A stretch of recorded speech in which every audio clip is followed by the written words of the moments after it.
Ladies and gentlemen, now that the regular season is done and the playoffs for baseball, we can look back at hockey seasons past and kind of give some perspective to the people maybe that want to get back into some hockey history.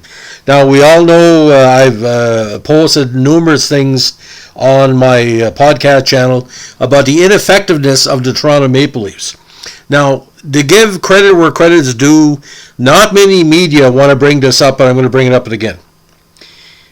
As of this verbalization, or we used to call it writing, Toronto has only won one playoff series in the last 20 years. They bet Ottawa in the 2004 round of 16, 4-3, but lost to the Flyers 4-2. Let me recap what they've done through these last 20 years. The season was canceled in 2005, again because of the strike. From 2006 to 2012, they never made the playoffs. Then they lost to Boston in the 2013 series, the collapse as we call it. Then didn't make the playoffs for 3 straight years. Then between 2017 and 2022, they lost to the Capitals, the Bruins twice, the Blue Jackets, the Canadiens, and Lightning. The 4 of the last 6 series they lost has been in 7 games, and of course the infamous loss to the Montreal Canadiens in the 2021 Montreal Stanley Cup final run.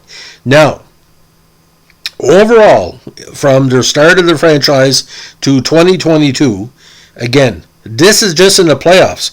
There are 26 games under 500 for the playoffs. 71 playoff appearances. So again, you do the math on this. Now, in the regular season, they've lost 2,850 times on 3,054 wins. Tied 783, and of course, 181 overtime.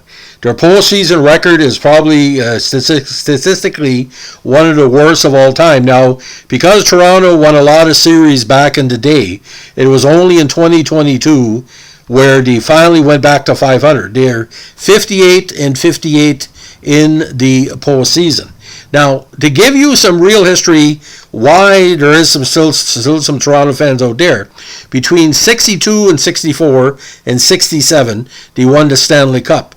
Now, in those seasons, there were only a few games over 500 or finished either in second or third place. Now, 63 was their best campaign, or first overall in the league with 82 points, but they ended up being tied. But their defense got them through, and they did well in those playoff runs. They bet the Rangers and Blackhawks in 62, the Habs and the Red Wings in 63, the Habs and the Red Wings in 64, and of course bet Montreal in 67. So you're saying to yourself, that's 3 Stanley Cups Montreal lost because Toronto was better.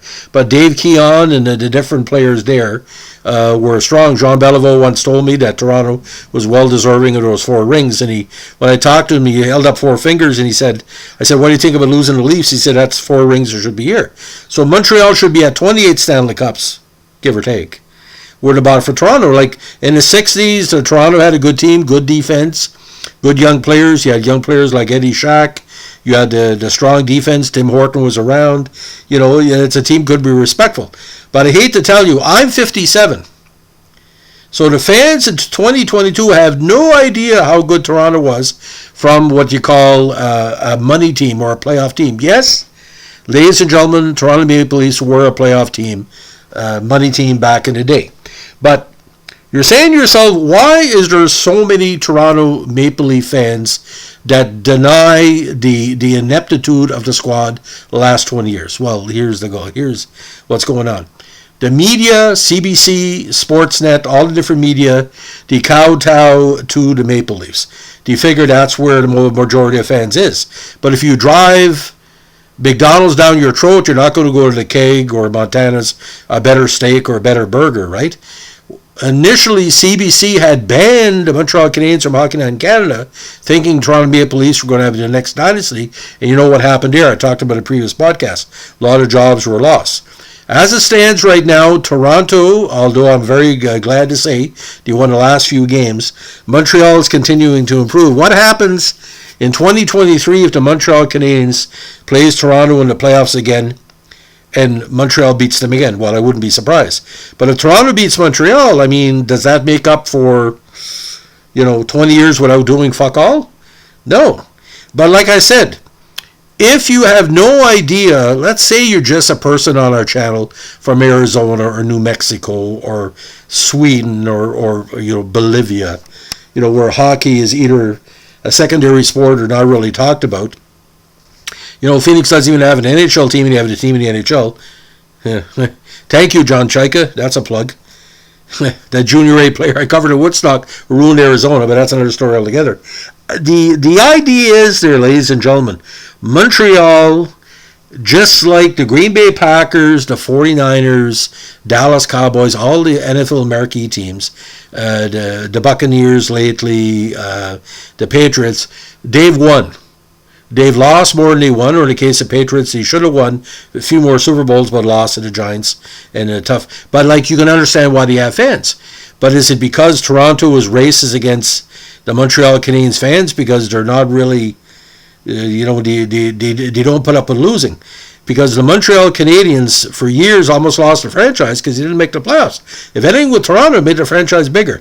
It's the biggest wonder in the history of sports, of Major League Sports, why the Toronto Maple Leafs are still around. Now, I don't know if it's all the young Karens out there are developing a fetish because they like blue or they like drinking or doing drugs during Hockey Night in Canada, getting really stoned, or they don't have a man on Saturday night, but they watch the games. I can't figure it out. See, a Montreal Canadiens fan, do you know everything about the success of the team? Because they've read about it. There's books. Crazy.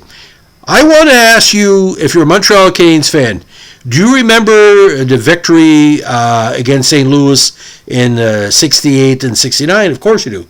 You remember the victory against Boston in 71 and beating Chicago in 71 final. Playing Chicago in 73, right? Winning the 4 straight. Being the Rangers in 79, winning the Cup with all the rookies in 86, getting the Cup final 89, defeated by Lanny McDonald and Poblinski and Mers and everybody else. Or 93, where Patrick Roy led. You got all these memories. You could spot it by heart. What do Toronto Maple Leaf fans have? Austin Matthews scored 60 goals. Okay, name me a great moment in Toronto history in the last 30 years. Fill in the blank. So, what's really dealing with sports? Houston Astros winning 2 World Series in the last few years. Everybody remembers back when he brought in Nolan Ryan and he couldn't get it done. He brought in Verlander, got it done. So we can talk about that. And it's recent memory to it because Houston in 1980 and 86, they had a team that was close to the World Series, but due to factors beyond their control, the Phillies and the Mets, that old NL East bugaboo. But ladies and gentlemen, being a Toronto fan, they need to be either deprogrammed or basically have to be shown what it is like.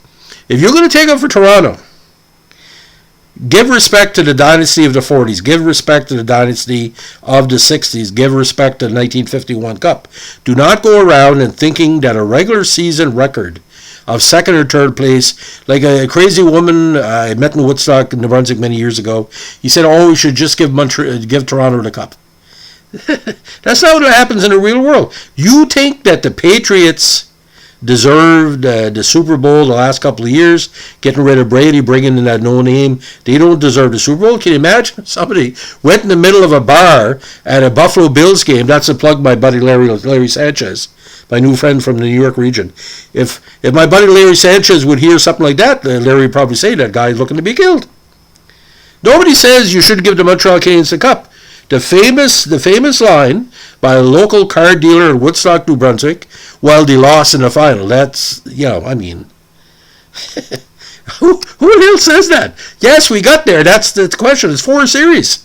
And we would have bet Tampa Bay, or my good friend Jimmy Shaw said there are certain players we needed that weren't there. We were 2 players away. We couldn't score in the second and third period. We got past Vegas because Vegas plays our style. And that's the way it goes. So, ladies and gentlemen, we're at the, 10-15 game mark of the season. I'm going to update you, my readers, over the next number of months. But, ladies and gentlemen, Toronto Maple Leafs will not win the Cup this year. That's my stone-cold Steve Austin prediction. anybody's going to win the cup, you've got to have a goaltender. Right now, Toronto has 3 goalies and are working on 4. They get injuries, inconsistency, right? And like the Montreal Canadiens got no, Jake Allen's okay, but he's just a backup, right? If you had like a Patrick Waugh type goalie for the Montreal Canadiens, which we had before, he'd probably be in first place right now. All the games you've lost have given up. Montembeault is not a number 2; he's not even a number 3. So, but Toronto Maple Leafs, it's a head scratcher. Why, again, after losing all the different ways they've done the last few years, Tortorella with Columbus and the Montreal Canadiens. They were ahead of us 3-1, and we just basically abject humiliation. And they're coming back for more. It's like that Newfoundlander, that Kids in the Hall sketch with the tall blonde, looking to be beaten up again. So I might be sitting down May next year. Hopefully, we'll all be here to talk about it.